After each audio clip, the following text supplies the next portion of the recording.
Hello friends, आज हम बात करने वाले हैं chapter 2 of unit 3 other essentials of a valid contract. तो अभी तक हमने देखा कि एग्रीमेंट क्या होता है, proposal by one party and the acceptance by another party. यानी कि कॉन्ट्रैक्ट फॉर्मेशन के लिए ऑफर चाहिए, एक्सेप्टेंस चाहिए और कंसिडरेशन चाहिए। तो वैलिड कॉन्ट्रैक्ट बनाने के लिए as per section 10 of Indian contract act 1872 ये 4 कंडीशन सेटिस्फाई होनी चाहिए। फर्स्ट है कंपेटेंट पार्टीज जो लीगली एलिजिबल हो, फ्री कंसेंट होना चाहिए, no coercion, no fraud, no undue influence, lawful consideration and object होना चाहिए, इलीगल नहीं या अनएथिकल नहीं होना चाहिए ऑब्जेक्ट, और not expressly declared as void में यानी कि प्रोहिबिटेड बाय लॉ नहीं होना चाहिए। तो आते हैं हमारे नेक्स्ट टॉपिक पर, यानी 3.1 कैपेसिटी टू कॉन्ट्रैक्ट। कैपेसिटी यानी कंपेटेंस होनी चाहिए पार्टीज की ताकि वो एसेंशियल हो वैलिड कॉन्ट्रैक्ट के लिए। तो यहाँ पर कंपेटेंस टू कॉन्ट्रैक्ट जो सेक्शन 11 में दिया गया है, इसमें 3 कंडीशन है। एज ऑफ मेजॉरिटी यानी कि उसकी एज हो जानी चाहिए और वो साउंड माइंड का, मेंटली स्टेबल होना चाहिए। और थर्ड पॉइंट, डिस्क्वालिफाइड नहीं होना चाहिए बाय लॉ, यानी कि कोई लीगल रेस्ट्रिक्शन नहीं होनी चाहिए। आइए इनको अब थोड़ा डिटेल में देखते हैं। ए यानी एज ऑफ मेजॉरिटी, ये regulated by Indian majority act 1875 है। इसका मतलब जो पर्सन है वो डोमिसाइल्ड इन इंडिया होना चाहिए और उसने 18 साल की मेजॉरिटी ऑफ एज अटेन कर लेनी चाहिए। अगर वो 18 साल से नीचे है तो उसको माइनर कंसिडर किया जाएगा फॉर कॉन्ट्रैक्टिंग। अब लॉ देखते हैं, जो माइनर के साथ एग्रीमेंट या पोजीशन होती है माइनर की, तो कोई भी कॉन्ट्रैक्ट आप माइनर के साथ करते हैं वो वॉइड एब इनिशियो होती है, यानी कि बिगिनिंग से, स्टार्ट से ही वो वैलिड नहीं होता। माइनर जो है वो कॉम्पिटेंट नहीं होता है कॉन्ट्रैक्ट के लिए। केस लॉ देखते हैं, मोहिरी बीबी वर्सेस धर्मोदास घोष 1903। तो एक माइनर होता है मिस्टर डी, वो मॉर्टगेज करता है अपना हाउस फॉर ₹20,000, लेकिन माइनर सिर्फ 8,000 रुपये ही भरता है। अब मिस्टर डी क्या करता है, सूट फाइल करता है कि पर ये जो कॉन्ट्रैक्ट है जो अभी हमने देखा है डिक्लेयर्ड वॉइड है फ्रॉम द बिगनिंग, तो minor is not liable to pay anything. Point number 2, no ratification after majority, यानी कि माइनर एग्रीमेंट करता है जब वो माइनर होता है, लेकिन वो मेजॉरिटी पे भी उसको एग्रीमेंट को रेटिफाई नहीं कर सकता क्योंकि एग्रीमेंट वॉइड एब इनिशियो होता है and can not be made valid later. Example देखते हैं, एक्स माइनर है, वो एक प्रॉमिसरी नोट बनाता है इन द फेवर ऑफ आई, लेकिन मेजॉरिटी के बाद ही can not ratify old agreement, और वो नया प्रॉमिसरी नोट भी नहीं इशू कर सकता क्योंकि ये वॉइड होता है, इसमें कोई कंसिडरेशन नहीं होता। थर्ड देखते हैं, minor as a beneficiary. Minor भले ही कॉम्पिटेंट ना हो कॉन्ट्रैक्ट करने के लिए, लेकिन वो एनफोर्स कर सकता है कॉन्ट्रैक्ट अगेंस्ट अदर्स, यानी कि कॉन्ट्रैक्ट एक्ट उसको कहीं भी रोकता नहीं है माइनर को कि वो दूसरों को बाइंड कर सके। Promissory note in minor's favour is valid, और वो स्यू भी कर सकता है, माइनर स्यू कर सकता है अदर्स को। Section 30 of partnership act 1932, minor cannot be a partner in firm but can be admitted to the benefits of partnership. जैसे कि एग्जांपल, अगर कोई मॉर्टगेज डीड एग्जीक्यूट की है इन फेवर ऑफ माइनर, यहाँ पर माइनर एनफोर्स कर सकता है mortgage degree. Fourth point, minor can always plead minority, यानी कि माइनर हमेशा अपनी माइनॉरिटी को सामने रख सकता है केस में, यानी कि minor can always plead minority any time, और ये he is not stopped by law even if he wants to take a loan or something। जैसे कि रूल ऑफ एस्टोपल यहाँ पर अप्लाई नहीं होता है, भले ही माइनर अगर मेजर हो ऐसा दिखा के मिस रिप्रेजेंट करता है इस एज को, तभी भी वही अप्लाई नहीं होता। अगर माइनर एंटर करता है कॉन्ट्रैक्ट बाय फॉल्स रिप्रेजेंटेशन तो स्टिल वो लायबल नहीं होता। एग्जाम्पल देखते हैं, माइनर क्या करता है, ए फॉल्सली क्लेम करता है कि भाई मैं मेजर हूँ, मैं 18 साल के ऊपर हूँ, और 20,000 का लोन एक्स से ले लेता है। अब यहाँ पर एक्स जो है वो रीपेमेंट मांगता है, तो यहाँ पे ए डिनाई करता है, प्लीडिंग माइनॉरिटी। तो यहाँ पर माइनर जो है हमेशा अपनी माइनॉरिटी को सामने रखकर एज अ डिफेंस कर सकता है। तो यहाँ पे माना गया था कि ए लायबल नहीं होगा रिपे करने के लिए, अगर उसने खर्च नहीं किए 20,000 रुपये, तब जाकर मांग सकता है लेंडर कि उसको रिपे करने के लिए बोल सकता है। अब फिफ्थ पॉइंट देखते हैं, लाइबिलिटी फॉर नेसेसरीज, यानी कि जो लाइबिलिटी इनकर रहती है जो रोज़मर्रा की चीज़ें नेसेसिटीज़ है उसके लिए, ये गवर्न होता है by section 68 of Indian contract act. यहाँ पर अगर नेसेसरी सप्लाइड की जाए माइनर को, तो ये क्लेम एनफोर्सेबल होता है लॉ के हिसाब से। लेकिन इसमें माइनर पर्सनली लायबल नहीं होता, सिर्फ उसकी प्रॉपर्टी यूज होती है फॉर पेमेंट। तो माइनर लायबल नहीं होता any promise price, only liability is limited to actual value of necessaries. Conditions देखते हैं कि कब माइनर की इस्टेट जो है लायबल होगी। फर्स्ट, गुड्स जो है वो रीजनेबली नेसेसरी होनी चाहिए, इस तरह की माइनर की लाइफ को सपोर्ट करे। और सेकेंड, माइनर के पास उसका सफिशिएंट सप्लाई ऑलरेडी नहीं होना चाहिए, तब ये हम बोलेंगे कि माइनर का इस्टेट लायबल है। अब नेसेसरीज की डेफिनेशन क्या है? जो एसेंशियल नीड होती है माइनर की, वो इसमें कोई लग्जरी आइटम, कॉस्टली आइटम नहीं आने चाहिए। यहाँ पर हम बात करें एजुकेशन एक्सपेंसेस की, तो ये नेसेसरी है। कोई फ्यूनरल एक्सपेंसेस, किसी की मौत या हो गई, वो एक्सपेंसेस है तो ये भी इंक्लूड होते हैं। और ये माइनर के सोशल स्टेटस पे बेस होना चाहिए। और यूटिलिटी यानी काम और ऑर्नामेंटेशन, यूटिलिटी यानी काम आने वाली चीज़ें होनी चाहिए, ना कि दिखावे वाली जो ऑर्नामेंटेशन में होता है। एग्जाम्पल नंबर 4, श्रुति जो है एक माइनर है, वो लैपटॉप खरीदती है फॉर ऑनलाइन क्लासेस करने के लिए ₹70,000 क्रेडिट पे, लेकिन उसके जो असेट है वो सिर्फ 20,000 पे कर सकते हैं। तो शॉपकीपर जो है वो श्रुति को पर्सनली लायबल नहीं कर सकता और उसे सिर्फ 20,000 ही उसके असेट से वो रिकवर कर सकता है और 50,000 की रिकवरी नहीं कर सकता।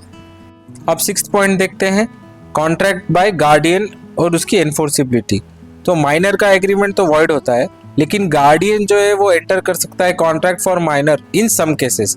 ये वैलिड होगा अगर ये गार्डियन के कॉम्पिटेंस में है विद इन, और ये माइनर के बेनिफिट में, तो ये कंडीशन सेटिस्फाई होनी चाहिए।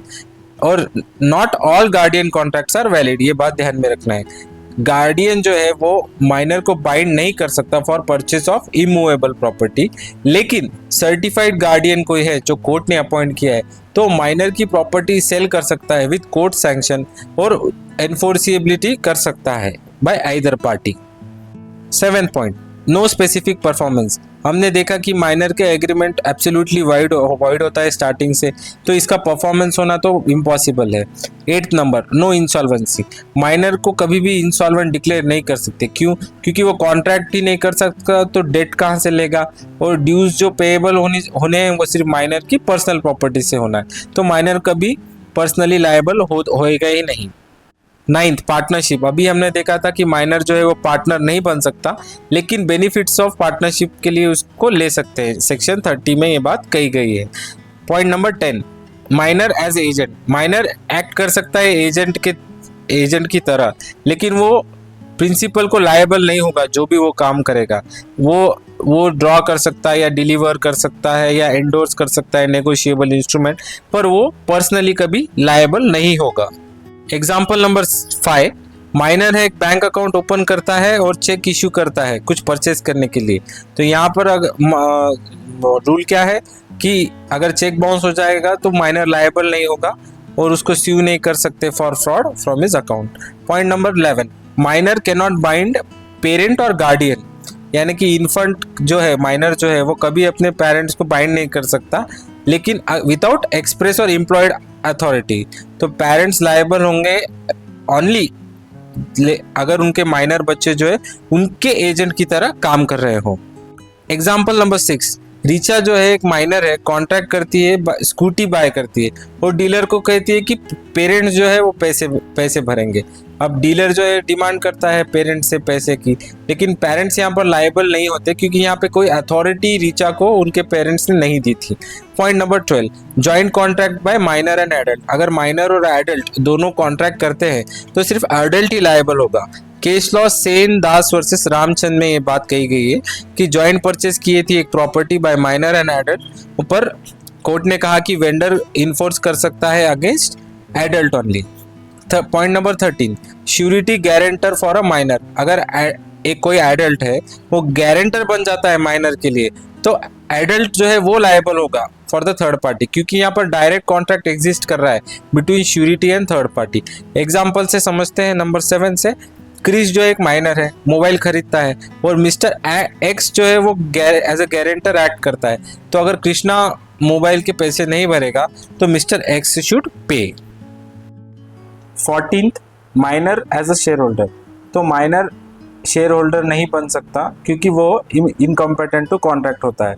लेकिन अगर गलती से उसे मेंबर बना दिया गया तो कंपनी कभी भी उसका नाम, जैसे ही उस कंपनी को पता चलता है, वो उसका नाम उस रजिस्टर से निकाल सकती है।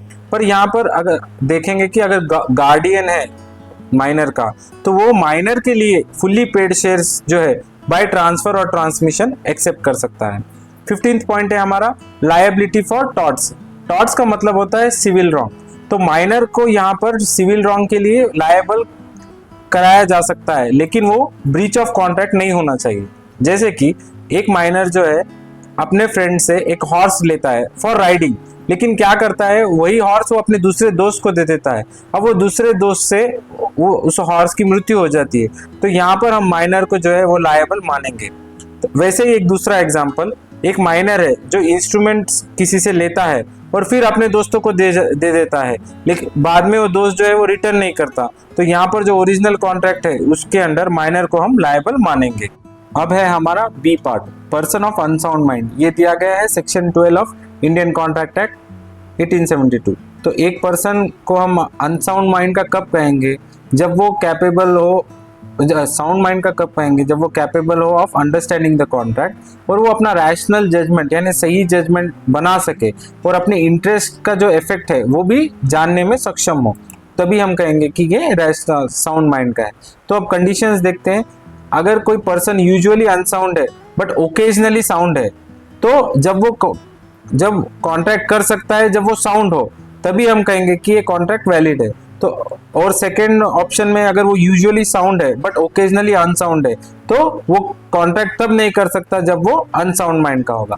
एग्जाम्पल से समझते हैं। एग्जाम्पल नंबर 8, एक पेशेंट है जो लुनेटिक असाइलम में है और वो कभी तो भी साउंड माइंड का होता है, तो तब उस इंटरवल्स में जब वो साउंड माइंड का है तब वो कॉन्ट्रैक्ट कर सकता है। एग्जाम्पल नंबर 9, अगर कोई सेन मैन यानी कि वो साउंड माइंड का आदमी है लेकिन उसको फीवर और डेलीरियम है क्योंकि वो बहुत ज्यादा उसने दारू पी रखी है, तो वो कॉन्ट्रैक्ट को अंडरस्टैंड नहीं कर सकता, तो ही can not contract during such periods. तो contract by unsound mind person is void. C part है हमारा कॉन्ट्रैक्ट बाय डिस्क्वालिफाइड पर्सन। तो कुछ पर्सन ऐसे होते हैं जो कॉन्ट्रैक्ट करने से डिस्क्वालिफाइड हो जाते हैं, तो अगर वो पर्सन कॉन्ट्रैक्ट करते हैं तो सच कॉन्ट्रैक्ट्स आर वॉइड। इनकम्पिटेंसीज हो सकती है पॉलिटिकल स्टेटस की वजह से, कॉर्पोरेट स्टेटस की वजह से या लीगल स्टेटस की वजह से।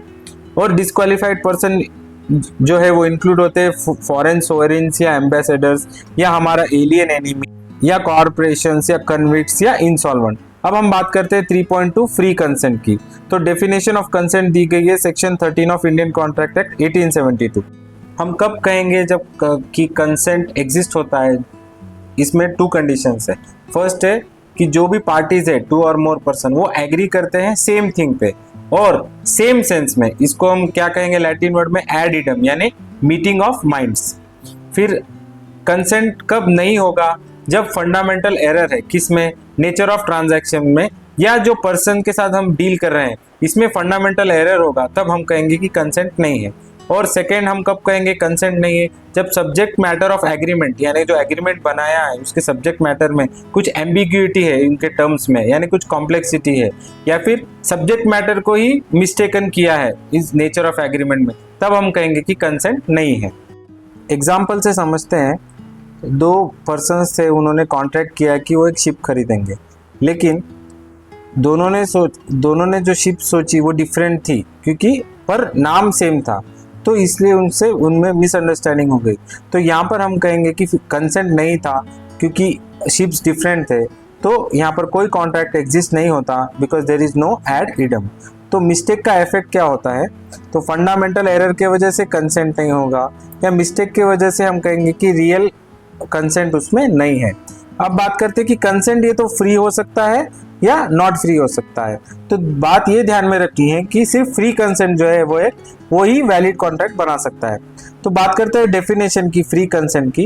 ये दिया गया है section 14 of Indian contract act 1872। तो हम कब कहेंगे कि कंसेंट फ्री नहीं है, जब वो बनता है when it is caused by coercion जो section 15, undue influence section 16, fraud section 17, misrepresentation section 18, और मिस्टेक जो section 20, 21, 22 of Indian contract act में दिया गया है। अब इफेक्ट्स देखते हैं कि अगर लैक ऑफ फ्री कंसेंट रहा तो क्या होगा। अगर लैक ऑफ फ्री कंसेंट है due to coercion, fraud, misrepresentation और undue influence, we can say that the contract is voidable at the option of affected party, यानी जिस पार्टी को नुकसान हुआ है उसके पास ऑप्शन होता है कॉन्ट्रैक्ट को वॉइडेबल करने का। तो मिस्टेक अगर रहा तो हम कह सकते हैं कि contract becomes void. 3.3 elements vitiating free contract, यानी कि जो एलिमेंट्स की वजह से फ्री कंसेंट को हम पहुंचता है या हम कहेंगे कि फ्री कंसेंट नहीं होगा। तो कोअर्जन सेक्शन 15 में, तो इसकी डेफिनेशन क्या है कि कमिटिंग या थ्रेटनिंग यानी धमकाना कि मैं कोई एक्ट ऐसा कमिट कर दूंगा जो आईपीसी यानी कि इंडियन पेनल कोड के द्वारा फॉरबिडन है। या फिर सेकेंड हम कहेंगे कि अनलॉफुल डिटेनिंग है, threatening to detain a property यानी कि किसी के प्रॉपर्टी पे कब्जा करना with an intention to cause a person to enter into agreement. और ये सब चीजें करने का गोल क्या होगा कि एग्रीमेंट करना है। की पॉइंट्स यहाँ पर हमें ध्यान रखने हैं कि कोअर्जन जो है वो पार्टी टू द कॉन्ट्रैक्ट से आना ही जरूरी नहीं है। कोअर्जन जो है वो थर्ड पार्टी के डायरेक्शन में भी आ सकता है। इफेक्ट्स क्या हो जाएंगे कोअर्जन के, तो contract induced by coercion it is voidable at the option of affected party, यानी जिस पार्टी को नुकसान पहुंचा है उसके ऑप्शन पे वॉइडेबल है। और money property received under coercion it must have to be return. Example से समझते हैं कि थ्रेट टू कमिट सुसाइड यानी सुसाइड करूंगा या धमकी से भी कोअर्जन जो है हम कहेंगे कि ये कोअर्जन है, क्योंकि suicide is forbidden by IPC. तो हस्बैंड क्या करता है, रिलीज डीड ऑब्टेन करता है from wife and son under the threat of suicide, तो ये हम कोअर्जन कहेंगे। और एजेंट जो है refuse to give books unless principal freed from his liability, तो ये भी हम कहेंगे कि coercion by unlawful detaining of property. अब बात करते हैं अनडू इन्फ्लुएंस की, जो सेक्शन 16 में हमें देखने को मिलता है। तो डेफिनेशन क्या है कि एक पार्टी जो है डोमिनेट करती है विल ऑफ अदर और अपना पोजीशन जो है वो उसको यूज करती है और अनफेयर एडवांटेज लेती है। तो इसमें essential ingredients and essential part क्या है कि फर्स्ट हम देखेंगे रिलेशनशिप बिटवीन पार्टीज, तो कैसा है, तो नियर रिलेशन होना चाहिए। सेकेंड क्या है कि पोजीशन टू डोमिनेट विल यानी कि पोजीशन होना चाहिए वो अथॉरिटी के, तो रियल या अपेरेंट अथॉरिटी जैसे मास्टर और सर्वेंट या डॉक्टर या पेशेंट के बीच में होता है। सेकेंड है फिड्यूशियरी रिलेशनशिप यानी फादर सन या सॉलिसिटर क्लाइंट, या मेंटल डिस्ट्रेस क्या इलनेस की वजह से, ओल्ड एज, बॉडी डिस्ट्रेस या अनकंशनेबल बार्गेन्स यानी कि money lending at unfair term. Third हमारा हो जाएगा objective to gain advantage. Fourth है हमारा बर्डन ऑफ प्रूफ, ये क्या है कि डोमिनेटिंग पोजीशन में होना चाहिए और उस पोजीशन को इस्तेमाल करके उसने कंसेंट हासिल करना चाहिए और ट्रांजैक्शन जो है वो अनफेयर होना चाहिए। तो इसका इफेक्ट क्या होंगे अब जो सेक्शन 19A में है कि कॉन्ट्रैक्ट है voidable at the option of influence party और वो may be set aside fully और ऑन फेयर टर्म।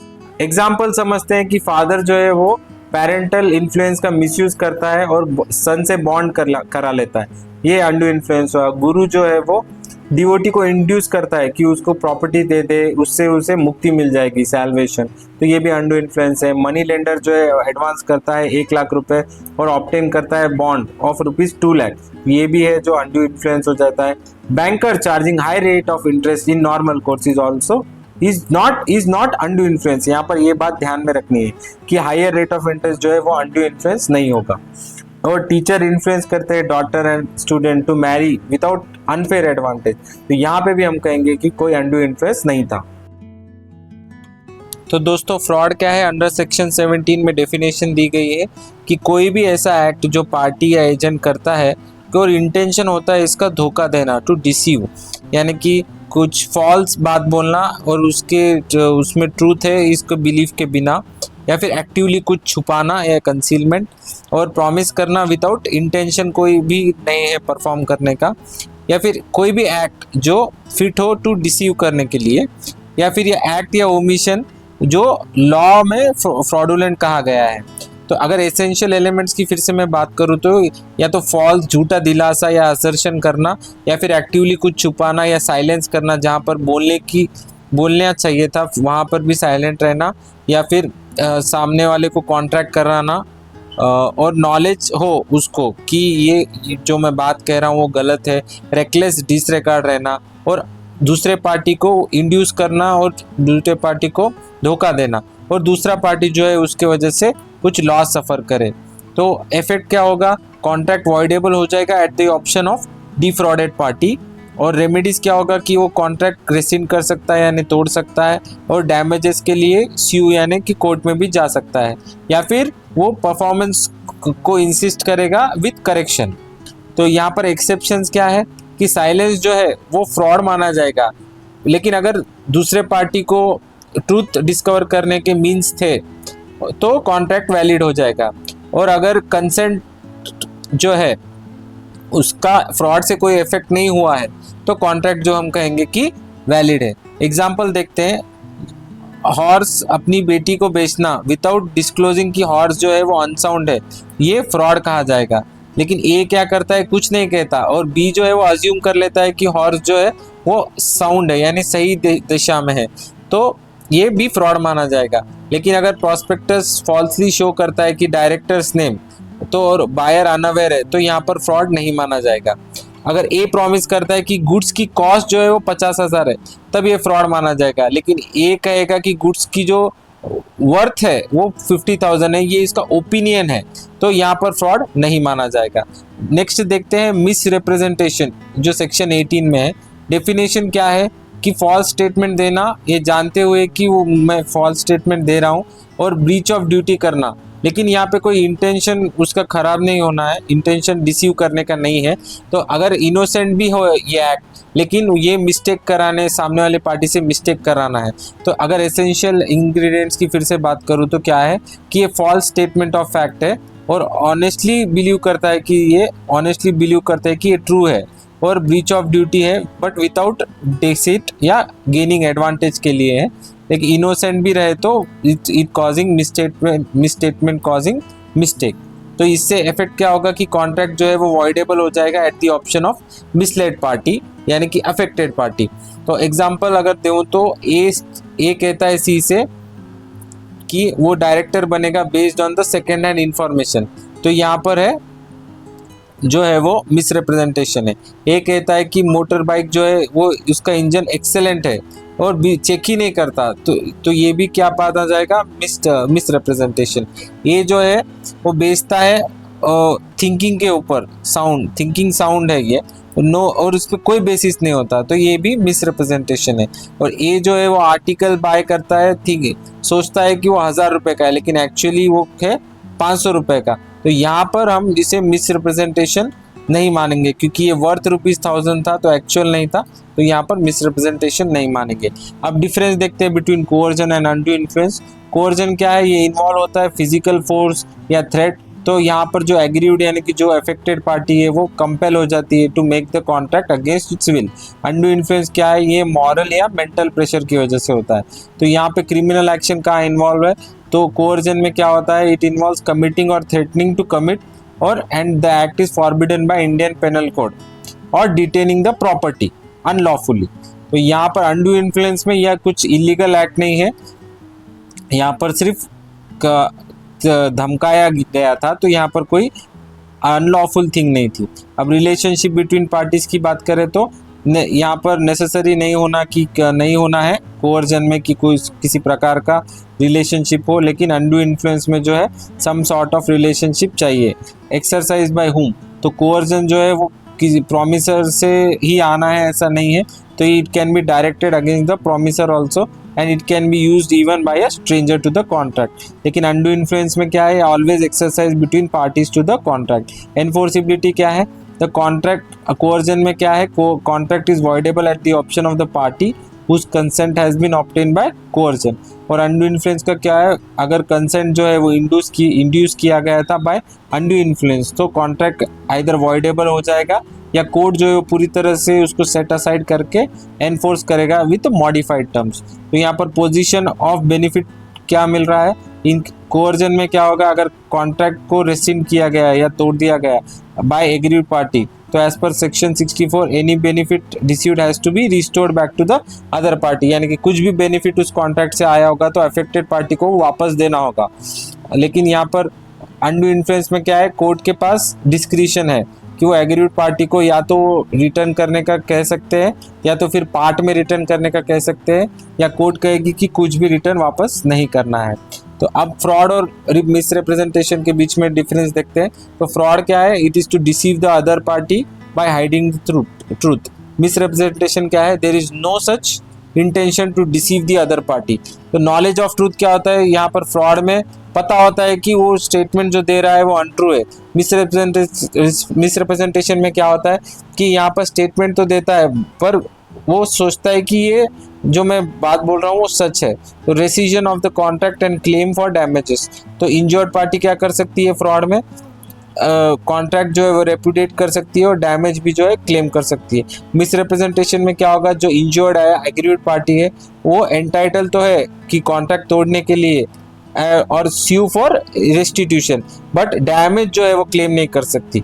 ठीक है, तो मीन्स टू डिस्कवर ट्रूथ। अगर पार्टी के पास फ्रॉडुलेंट एक्ट जो कर रहा था दूसरी पार्टी के पास अगर तो मीन्स होते डिस्कवर करने के, तो ये फ्रॉड नहीं माना जाएगा।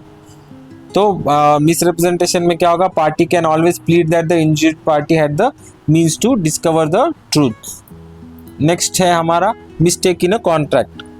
मिस्टेक इन कॉन्ट्रैक्ट, मिस्टेक यानी कि मिसअंडरस्टैंडिंग फैक्ट्स या लॉ की बाय वन या दोनों पार्टीज से। तो अगर मिस्टेक ऑफ लॉ को डिफाइन करें तो इंडियन लॉ का अगर कोई मिस्टेक है तो कोई रिलीफ नहीं मिलेगा, यानी कि कॉन्ट्रैक्ट जो है वो वॉइडेबल नहीं रहेगा।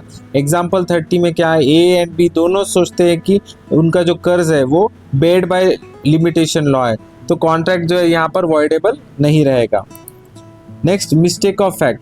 ये दो टाइप के होते हैं। फर्स्ट है बायलैटरल मिस्टेक, यहाँ पर दोनों पार्टी को लगता है कि वो गलती करते हैं, मिस्टेक करते हैं अबाउट एसेंशियल फैक्ट, तो यहाँ पर एग्रीमेंट जो है वो वॉइड रहेगा एज पर सेक्शन 20। तो केसेस कौन से बायलैटरल मिस्टेक के? Quality of subject matter, existence of subject matter, identity subject matter की, या फिर सब्जेक्ट मैटर का टाइटल, या फिर प्राइस या क्वांटिटी ऑफ सब्जेक्ट मैटर। तो बात करते हैं यूनिलैटरल मिस्टेक की। तो यहाँ पर सिर्फ एक पार्टी मिस्टेक करता है, तो सेक्शन 22 में दिया गया है कि कॉन्ट्रैक्ट वॉइडेबल नहीं होता क्योंकि सिर्फ एक ही पार्टी ने मिस्टेक किया है। अब बात करते हैं 3.4 legality of object and consideration. तो लॉफुल और अनलॉफुल कंसिडरेशन एंड ऑब्जेक्ट कब होंगे, ये दिया गया है सेक्शन 23 में। अनलॉफुल कंसिडरेशन एंड ऑब्जेक्ट्स तो फर्स्ट हो जाता है जब वो फॉरबिडन बाय लॉ होता है, यानी लॉ उसे प्रोहिबिट करता है। इसमें कौन सी चीज़ें आ जाएंगी? इस तरह के एक्ट जो पनिशेबल होंगे अंडर एनी स्टैच्यू, और कौन से होंगे? प्रोहिबिटेड बाय रेगुलेशन या ऑर्डर्स। तो इसमें इंक्लूड होंगे लॉज, रेगुलेशन एंड ऑर्डर जो लेजिस्लेचर से पास किए गए हैं। लेजिस्लेचर यानी पार्लियामेंट और हमारा स्टेट लेजिस्लेचर। एग्जाम्पल नंबर 31, एक पिता जो है वो अपने बेटे की शादी अरेंज करता है और बेटे की उम्र सिर्फ 17 साल की होती है और लड़की के पेरेंट्स से डाउरी भी लेता है। तो यहाँ मैरिज कॉन्ट्रैक्ट वैलिड नहीं है क्योंकि लीगल एज सन का 21 ईयर्स है और गर्ल के पेरेंट्स से डाउरी लेना ये भी अनलॉफुल है। तो यहाँ मैरिज कॉन्ट्रैक्ट वैलिड नहीं होगा क्योंकि कंसिडरेशन एंड ऑब्जेक्ट दोनों भी फॉरबिडन बाय लॉ है। सेकेंड आ जाता है जब वो डिफीट करता है प्रोविजंस ऑफ लॉ, यानी इनडायरेक्टली वो लॉ को वायलेट करता है, तो एग्रीमेंट हो जाएगा वॉइड। अगर इस एग्रीमेंट को अलाउ किया जाएगा तो ये सर्कमवेंट यानी लीगल प्रोविजंस को अवॉइड कर देगा या बाईपास कर देगा। एग्जाम्पल देखते हैं, एग्जाम्पल नंबर 32, ए की कुछ जायदाद है वो अब बिकने जा रही है क्योंकि उसने पैसा नहीं भरा, क्योंकि उसके अरियर्स है। तो लॉ क्या कहता है कि ए की जायदाद अब बिकने जा रही है, तो ए जो है वो फिर से उसकी जायदाद नीलामी में नहीं खरीद सकता, लेकिन वो बी बाय करता है उस जायदाद को, लेकिन उसके ए के साथ अंडरस्टैंडिंग करके करता है। और ए क्या करता है? बी को कहता है कि मैं उस इस्टेट के लिए तुम्हें बाद में पैसे दूंगा। तो ये एग्रीमेंट वॉइड है क्योंकि यहाँ पे डिफॉल्टर जो है, डिफॉल्टर यानी हमारा ए, ये इनडायरेक्टली अपनी खुद की जायदाद खरीद रहा है, तो ये डिफीट करता है पर्पस ऑफ लॉ। नेक्स्ट है हमारा फ्रॉडुलेंट एग्रीमेंट्स। ऐसा कोई एग्रीमेंट जो फ्रॉड को प्रमोट करता है तो वो वॉइड हो जाता है। एग्जाम्पल नंबर 33, यहाँ पर ए, बी और सी एग्री करते हैं कि वो फ्रॉड से लिया गया गेन जो है वो शेयर करेंगे आपस में। तो यहाँ ये फ्रॉडुलेंट वेल्थ है, ये अनलॉफुल तरीके से मिलने वाली है या मिलेगी, तो ये एग्रीमेंट टोटली वॉइड हो जाएगा। फोर्थ पॉइंट, कॉजिंग इंजुरी या क्रिमिनल या रॉन्गफुल हार्म किसी को पहुंचा रहे हैं, किसी के पर्सन या प्रॉपर्टी को हार्म पहुंचा रहे हैं, तो ये अनलॉफुल कंसिडरेशन हो जाएगा। एग्जाम्पल नंबर 34, एग्रीमेंट करते हैं टू प्रिंट अ बुक, पर इससे वायलेट हो जाता है कॉपीराइट उस बुक का, तो ये अगेंस्ट कॉपीराइट के लॉ के अगेंस्ट है, इसीलिए ये वॉइड एग्रीमेंट है, क्योंकि यहाँ पर इंजुरी हो जाएगी टू द प्रॉपर्टी ओनर, यानी जिसका कॉपीराइट है उसको। एग्जाम्पल नंबर 35, ए प्रॉमिस करता है कि उसका उधार वो चुका देगा थ्रू मैन्युअल लेबर, यानी कि खेत में काम कर कर वो अपना उधार चुका देगा। तो यहाँ पर एक्सेसिव इंटरेस्ट चार्ज हुआ है क्योंकि डिफॉल्ट की वजह से, लेकिन यहाँ पर वो खेतों में काम करके या मैनुअल लेबर करना यहाँ पर स्लेवरी के जैसे कंडीशन हो जाते हैं, तो यहाँ पर माना जाएगा कि ये इलीगल कंसिडरेशन है और अपोज टू पब्लिक पॉलिसी है।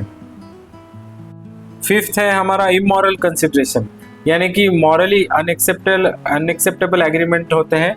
एग्जाम्पल नंबर 37, ए ऑफर करता है 50,000 बी को ताकि वो अपने लिए एक ब्राइड अरेंज कर सके, तो यहाँ पर पैसे देना इंड्यूसमेंट इज मैरिज, यहाँ पर हम इमोरल मानेंगे, तो ये एग्रीमेंट वॉइड हो जाएगा। अब 6th पॉइंट है हमारा कंसिडरेशन अगर अपोज टू पब्लिक पॉलिसी रहा, तो यहाँ पर ये पब्लिक गुड के लिए, पब्लिक के अच्छाई के लिए ही यहाँ पर कॉन्ट्रैक्ट का फ्रीडम जो है हमने रेस्ट्रिक्ट किया है।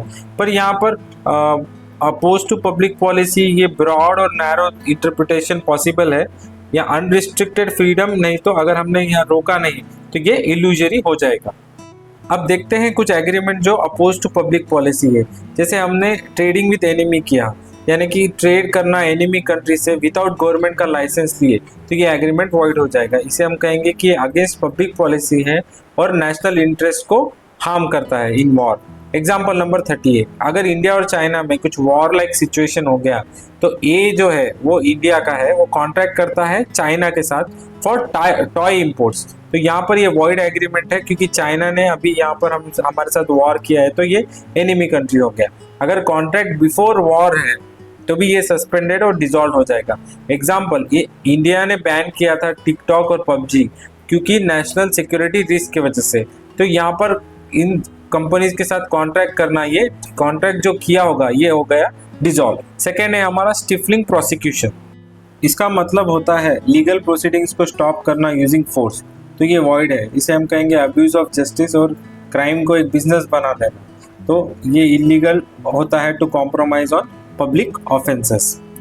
अब यहाँ पर एक डिस्टिंक्शन है क्रिमिनल प्रोसीजर कोड में, जो कंपाउंडेबल ऑफेंसेस है तो कोर्ट यहाँ पर सेटलमेंट अलाउ कर सकती है, पर जहाँ नॉन कंपाउंडेबल ऑफेंसेस होते हैं वहाँ एग्रीमेंट टू ड्रॉप चार्जेस जो है वो वॉइड हो जाएगा। जैसे एग्जांपल से समझते हैं, ए अपनी लैंड बेचता है बी को, एक्सचेंज में बी जो है वो सारे क्रिमिनल केस अगेंस्ट ए ड्रॉप कर देना है, तो ये अलाउड होगा अगर ऑफेंस एक कंपाउंडेबल है, और वो वॉइड हो जाएगा अगर ऑफेंस नॉन कंपाउंडेबल है। अब यहाँ पर हम बात करते हैं नेक्स्ट मेंटेनेंस एंड चैम्पर्टी। तो मेंटेनेंस का मतलब समझिए दोस्तों, यहाँ पर मेंटेनेंस यानी कि किसी पे केस कर देना बिना उसका उसमें कोई इंटरेस्ट रहे, तो इसे हम वॉइड कहेंगे, जो अभी एग्जांपल से आगे भी समझेंगे। और चैम्पर्टी का मतलब हो जाता है कि लॉ सूट इसलिए फाइल करना ताकि लॉ अगर वो केस जीतने के बाद कुछ भी प्रोसीड आएगा तो उसे शेयर करेंगे, तो ये दोनों एग्रीमेंट जो है वो वॉइड हो जाएंगे। एग्जाम्पल नंबर 39 देखते हैं, ए ऑफर करता है 2000 टू बी और बी फाइल करता है केस अगेंस्ट सी, लेकिन वो आसानी से सेटल हो जाएगा, तो ये वॉइड एग्रीमेंट है, इसे हम मेंटेनेंस एग्रीमेंट कहेंगे। ये केस इसलिए फाइल किया गया था सिर्फ सी को अनॉय करने के लिए, तो इसीलिए ये एक वॉइड एग्रीमेंट है। एग्जाम्पल नंबर 40 देखते हैं, ए जो है वो बी को फंड देता है ताकि वो सी पे केस कर सके, और बी क्या करता है कि प्रॉमिस करता है कि जितना भी पैसा सेटलमेंट से आएगा लॉ सूट के, तो वो आधा ए को देगा, लेकिन ये एग्रीमेंट को हम चैम्पर्टी कहेंगे, तो ये वॉइड एग्रीमेंट है क्योंकि यहाँ पर हम लिटिगेशन से प्रॉफिट बनाने की कोशिश कर रहे हैं। लेकिन यही एग्रीमेंट वैलिड होगा जब ये रीजनेबल और जस्ट हम कहेंगे होगा, तब अब ये वैलिड होगा, और यहाँ पर कोई मैलिशियस यानी गलत इंटेंशन से, जैसे कि लिटिगेशन, गैम्बलिंग या ऑपरेशन, ये चीज़ें नहीं हो, तब हम कहेंगे कि ऐसा एग्रीमेंट वैलिड होता है। फोर्थ है trafficking in public offices and titles. इसमें हम क्या कहेंगे कि कोई पब्लिक ऑफिस को बेचता है फॉर मनी, तो ये वॉइड एग्रीमेंट है। जैसे कि प्रमोशन के लिए पैसे लेना, वही पब्लिक ऑफिस में, तो हम कहेंगे कि ऐसा एग्रीमेंट वॉइड है। या फिर पब्लिक ऑफिशियल्स को ब्राइब देना फॉर अपॉइंटमेंट, जैसे नौकरी लगाने के लिए कुछ पैसे देते हैं, तो ऐसे एग्रीमेंट वॉइड होते हैं। एग्जाम्पल के लिए एक पब्लिक सर्वेंट को रिजाइन करवाना ताकि दूसरा उसकी पोजीशन पे आ सके, दैट इज वॉइड। या paying money for public recognition, यानी कुछ अवार्ड्स देने के लिए, जैसे कि पद्म विभूषण के लिए पैसे देना, तो ये सारे एग्रीमेंट जो है वो वॉइड हो जाएंगे। एग्जाम्पल नंबर 41, हरीश क्या करता है, एक ऑफिसर को 15,000 रुपए देता है ताकि फॉरेस्ट डिपार्टमेंट में उसके बेटे की नौकरी लग सके। यहाँ पर ऑफिसर जो है वो बेटे की नौकरी नहीं लगवा पाता, तो यहाँ एग्रीमेंट वॉइड है, इसलिए मनी रिकवरेबल नहीं है। क्योंकि यहाँ पर वॉइड एग्रीमेंट इसलिए क्योंकि ये दे वर ट्रैफिकिंग इन पब्लिक ऑफिस। तो फिफ्थ आ जाता है हमारा एग्रीमेंट दैट क्रिएटिंग मोनोपोलीज। तो क्रिएटिंग मोनोपोलीज ताकि मार्केट प्राइसेस को कंट्रोल कर सके, तो ये एग्रीमेंट, ऐसे एग्रीमेंट वॉइड होते हैं। Example number 42, XYZ and ABC, ये जो वेस्ट बंगाल के ऑक्सीजन सिलेंडर मेकर्स है, यहाँ पर वो दो ही कंपनीज ऑक्सीजन सिलेंडर बनाती थी, तो कोविड-19 के टाइम पे उन्होंने हाई प्राइसेस फिक्स किए, तो हम ये कहेंगे कि एग्रीमेंट वॉइड है क्योंकि अगेंस्ट पब्लिक पॉलिसी है, क्योंकि यहाँ पर मोनोपोली क्रिएट की जा रही थी। सिक्स्थ है मैरिज ब्रोकरेज एग्रीमेंट, यानी कि मैरिज नेगोशिएशन करने का जो एग्रीमेंट है ये वॉइड है। जैसे कि हायरिंग एजेंट किसी ने लगा दिया था कि वो मैरिज का डील कर सके, तो ये जो एग्रीमेंट होता है ये वॉइड होता है। एग्जाम्पल से समझते हैं, ए पे करता है बी को ताकि वो उसके लिए वाइफ ढूंढ कर ला सके, तो ये एक वॉइड एग्रीमेंट है, इसको मैरिज ब्रोकरेज एग्रीमेंट कहेंगे। लेकिन ध्यान में रखने की बात ये है कि मैरिज ब्यूरो जो है वो एग्रीमेंट्स वॉइड नहीं होते, क्योंकि यहाँ पे सिर्फ वो इंफॉर्मेशन प्रोवाइड करते हैं, यहाँ पर कोई ब्रोकरेज के थ्रू वाइफ दिलाने का कोई मकसद नहीं होता था, सिर्फ इंफॉर्मेशन प्रोवाइड करते हैं ब्राइड और ब्राइड ग्रूम की, तो मैरिज ब्यूरो ये वैलिड कॉन्ट्रैक्ट है। तो सेवेंथ हमारा पार्ट है इंटरफेरेंस विद जस्टिस, यानी कि एग्रीमेंट करना कि जुडिशियल ऑफिसर को कहना कि आप जो अपने ड्यूटी है वो पार्शियली करो, तो इस एग्रीमेंट को वॉइड हम कहेंगे। एग्रीमेंट कि विटनेस को हम कुछ पैसे या रिवॉर्ड देंगे ताकि वो ट्रायल से एब्सेंट रहे, तो ये भी वॉइड एग्रीमेंट है। Agreement using underhand means to influence legislation is void. इसका मतलब होता है कि एग्रीमेंट करना इन अंडरहैंड मीन्स का मतलब होता है कि कुछ सीक्रेटली या कुछ ऐसा एग्रीमेंट कर देना जिससे लेजिस्लेशन इन्फ्लुएंस हो जाए, तो ये एग्रीमेंट वॉइड हो जाएगा। एग्जाम्पल जैसे कि ए बी को पैसे देता है, जो बी जो विटनेस है उसको, कि भाई ट्रायल कोई मत आ और गवाही मत दे, तो ये ट्रांजैक्शन वॉइड हो जाएगा क्योंकि ये इंटरफेरेंस कर रहा है विद जस्टिस।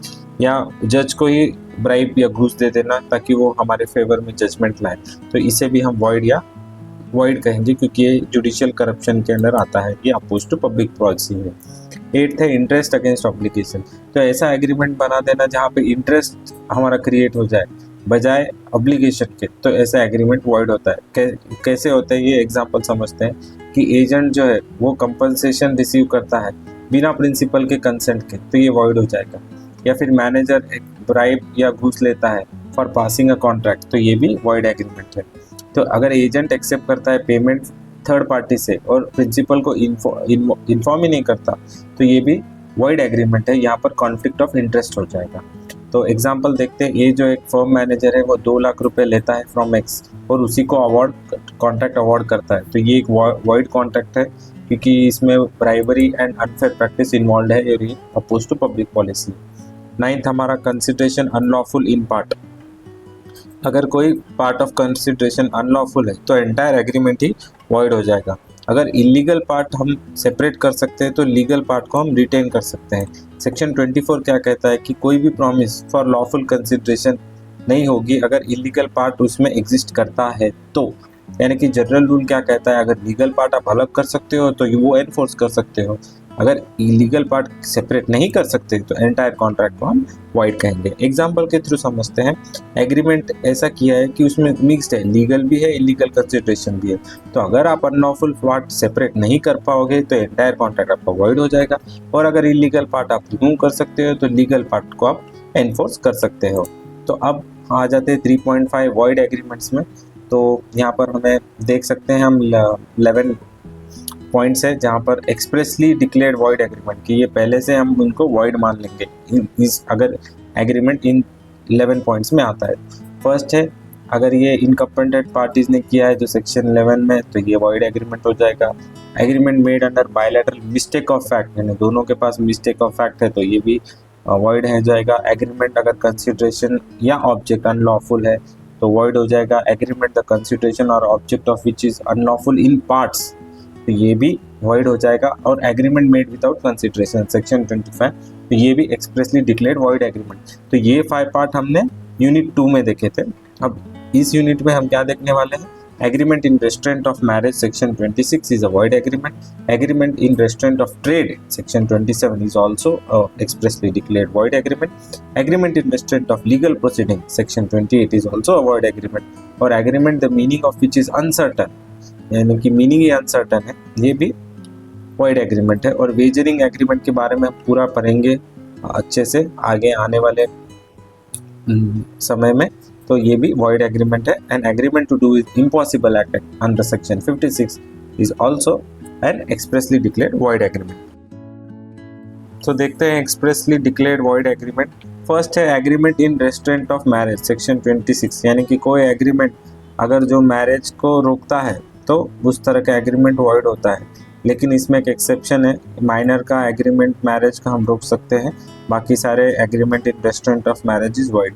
यानी कि अगर कोई मेजर एडल्ट है और वो एग्री करता है कि मैं शादी नहीं करूँगा और कंसिडरेशन लेता है, तो इस तरह के एग्रीमेंट वॉइड हो जाएंगे। सेकेंड है agreement in restraint of trade section 27, यानी कि ऐसा एग्रीमेंट जो किसी को लॉफुल प्रोफेशन या ट्रेड या बिजनेस करने से रोकता है, इस तरह का एग्रीमेंट वॉइड हो जाएगा। पर यहाँ पर कुछ एक्सेप्शन है, जैसे कि आप गुडविल का सेल कर सकते हैं और उसमें कुछ रीजनेबल लोकल लिमिट के अंडर ही करेंगे सेल, इस तरह के जो कंडीशन है उस तरह का एग्रीमेंट कर सकते हैं, तो ये एग्रीमेंट वैलिड है। और section 36 of Indian partnership act 1932 में भी आउटगोइंग पार्टनर का कोई रेस्ट्रिक्शन अगर हम लगा रहे हैं तो ये भी वैलिड है अगर रीजनेबल रेस्ट्रिक्शन लगाया है तो। Section 11 of Indian partnership act क्या कहता है कि पार्टनर्स एग्री करें कि वो नॉट कम्पीट नहीं करेंगे एक दूसरे के खिलाफ, तो ये भी एक वैलिड एग्रीमेंट है। और एम्प्लॉयमेंट के दौरान कंपटीशन को रेस्ट्रिक्ट करना ड्यूरिंग सर्विस पीरियड, तो ये भी इस तरह के एग्रीमेंट भी वैलिड है।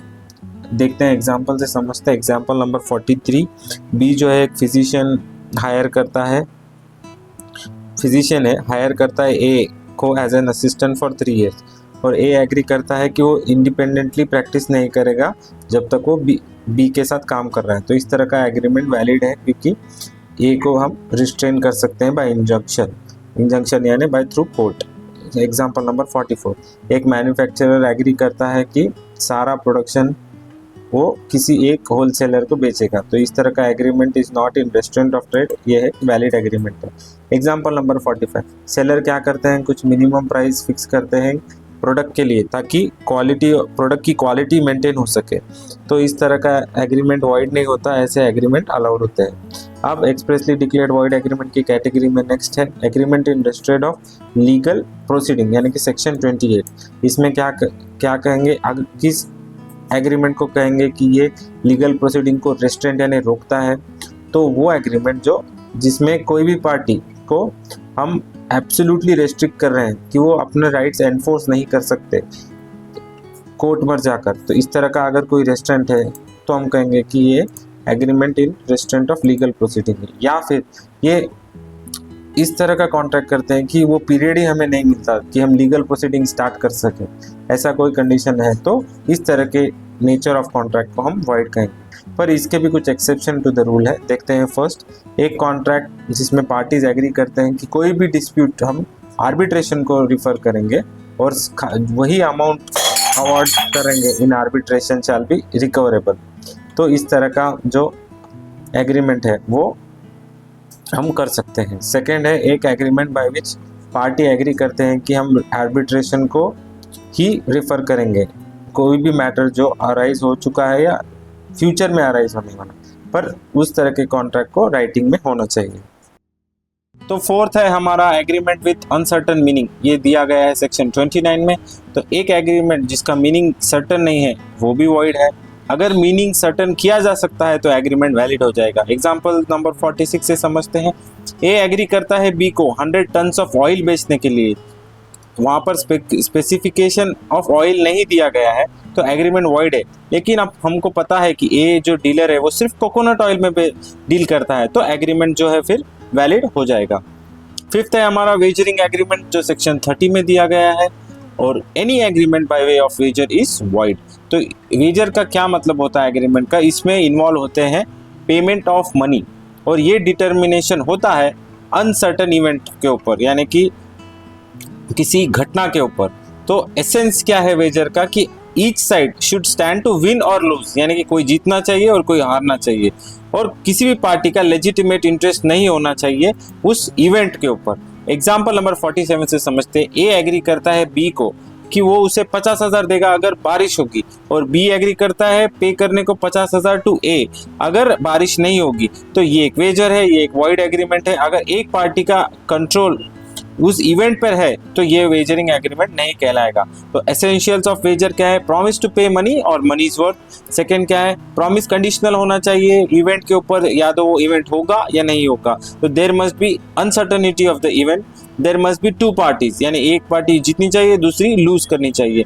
फिफ्थ है हमारा कॉमन इंटेंशन होना चाहिए बेट करते समय at the time of making the agreement. Parties should have no interest in the event except for the sake of winning or losing. Okay? तो ट्रांजैक्शन देखते हैं which are similar to wager, यानी कि gambling. First है हमारा lottery. Lottery is a game of chance, not a skill और knowledge. अगर prime motive gambling है तो ये वेजर हो जाएगा। अगर भले ही ये सैंक्शन हो जाएगा फ्रॉम द गवर्नमेंट, फिर भी ये वेजरिंग ट्रांजैक्शन ही रहेगा। सैंक्शन गवर्नमेंट का सिर्फ उसे पनिशमेंट से बचाता है इंडियन पेनल कोड के। लॉटरीज इलीगल है और collateral transaction to the lotteries are also illegal. Relevant law कहाँ पर दिया गया है, section 294A of the Indian penal code. अब आ जाते हैं crossword puzzles and competition. Crossword puzzle where prizes are dependent on a preset solution are lotteries, such puzzles are wagering transaction. Case law देखते हैं, state of Bombay versus RMD चंबरबंग वाला AIR 1957। Facts, एक magazine जो है क्रॉसवर्ड पजल देती है और preset solution होता है। ये जो है उस पजल को सॉल्व कर देता है और उसका सॉल्यूशन जो एडिटर का सॉल्यूशन है उससे प्रीसेट आंसर से मैच हो जाता है। यहाँ पर माना गया है कि ये गेम ऑफ चांस था, एक लॉटरी थी, एक वेजरिंग ट्रांजैक्शन, इसीलिए एक वॉइड ट्रांजैक्शन हो गया। यहाँ पर कुछ एक्सेप्शन है, अगर कॉम्पिटिशन बेस्ड हो जाएगा, स्किल इंटेलिजेंस जैसे पिक्चर के कोई पजल हो गए या एथलेटिक कंटेस्ट हो गया, कोई क्वेश्चन आंसर, तो ये वैलिड हो जाएगा। तो प्राइज कंपटीशन एक्ट 1955 में क्या कहा गया है कि इस तरह के कंपटीशन वेजर नहीं होते अगर prize money is less than और इक्वल टू 1000 रुपीज। अब बात करते हैं स्पेकुलेटिव ट्रांजैक्शन की। एग्रीमेंट शेयर मार्केट में जहां पार्टी सिर्फ प्राइस सेटलिंग करती है उसे हम गैम्बलिंग कहेंगे। तो ये सारे ट्रांजैक्शन वॉइड है और वो स्पेकुलेटिव होते हैं और real intention to transfer asset उनमें नहीं होता। अब बात करते हैं हॉर्स रेस ट्रांजैक्शन की। अगर price payable to the bet winner 500 से कम है तो हम इसे वेजर कहेंगे, अगर 500 से ज़्यादा है तो वेजरिंग ट्रांजैक्शन नहीं होगा। एग्जाम्पल नंबर 48, ए और बी एग्री करते हैं कि ए पे करेगा 2 लाख रुपीज़ अगर चेतक घोड़ा जीत जाता है, घोड़े की रेस जीत जाता है। ये एक वेजरिंग ट्रांजैक्शन नहीं है, अलाउड अंडर लॉ है क्योंकि ये 500 से ऊपर का प्राइस अमाउंट। सेक्शन 30 एक्सेप्शन दिया गया है कि agreement to contribute towards a prize a sum of rupees 500 or more for a horse race winner is valid। तो ट्रांजैक्शन देखते हैं जो वेजरिंग ट्रांजैक्शन के नज़दीक और रिजेंबल करते हैं लेकिन वॉइड नहीं है। Chit fund are not wagers under section 30 क्योंकि इसमें एक ग्रुप ऑफ पीपल जो है वो कंट्रीब्यूट करते हैं फिक्स्ड सम और पीरियडिकली करते हैं और महीने के आखिरी में अमाउंट दिया जाता है लकी विनर को थ्रू अ ड्रॉ। अब लीगल स्टेटस क्या है, वैलिड है और ये वेजरिंग ट्रांजैक्शन के अंडर नहीं फॉल करता। सेकंड है कमर्शियल ट्रांजैक्शन या शेयर मार्केट ट्रांजैक्शन। अगर डिलीवरी ऑफ गुड्स इंटेंडेड है तो वेजर नहीं है, और सिर्फ स्पेकुलेटिव ट्रांजैक्शन है, इसमें डिलीवरी नहीं है तो ये गैम्बलिंग है, और जेन्युइन कमर्शियल ट्रांजैक्शन हमेशा लीगली वैलिड होते हैं। थर्ड है हमारा games of skill and athletic competitions. Competition which are based on skill and intelligence are not wagers. Example crossword puzzle हो गया आपका, पिक्चर कॉम्पिटिशन हो गया, एथलेटिक इवेंट्स हो गया। ये govern by prize competition act है 1955, और अगर प्राइज मनी 1000 रुपये से कम है तो वेजर नहीं होगा। फोर्थ है हमारा कॉन्ट्रैक्ट ऑफ इंश्योरेंस कॉन्ट्रैक्ट और not wagers, they are contingent contracts, यानी कि कंटिंजेंट कुछ होने या ना होने वाले कॉन्ट्रैक्ट हैं। ये लीगली एनफोर्सिएबल कॉन्ट्रैक्ट है और ये डिफरेंट होते हैं वेजरिंग ट्रांजैक्शन से, क्योंकि ये कवर करते हैं रियल रिस्क एंड लॉसेस। आगे देखते हैं distinction between contract of insurance and wagering agreement. Meaning, insurance का कॉन्ट्रैक्ट क्या होता है, लॉस को इंडेमनीफाई करना, यानी कि लॉस की भरपाई करना। वेजरिंग ट्रांजैक्शन क्या होता है, प्रॉमिस टू पे मनी या money's worth on happening and non happening of the event. Consideration में बात करें तो इंश्योरेंस कॉन्ट्रैक्ट में कंसिडरेशन क्या होता है, प्रीमियम और कंपनसेशन अमाउंट। और वेजरिंग ट्रांजैक्शन में क्या होता है, कंसिडरेशन नहीं होता बिटवीन टू पार्टी, सिर्फ गैम्बलिंग होता है मनी का। और यहाँ पर insurable interest, insured party has insurable interest in life या प्रॉपर्टी टू बी इंश्योर्ड। और वेजरिंग ट्रांजैक्शन में क्या होता है, कोई प्रॉपर्टी नहीं होती है, सिर्फ एक बेटिंग होती है on others life and property. Contract of indemnity, life insurance को छोड़कर इंश्योरेंस कॉन्ट्रैक्ट इंडेमनीफाई करता है इंश्योर्ड पर्सन को अगेंस्ट लॉस। यहाँ पे लूजर हैज़ टू पे the fix amount on happening of uncertain event. Enforceability की बात करें तो it is valid and enforceable contract of insurance, and wagering transaction it is void and unenforceable contract.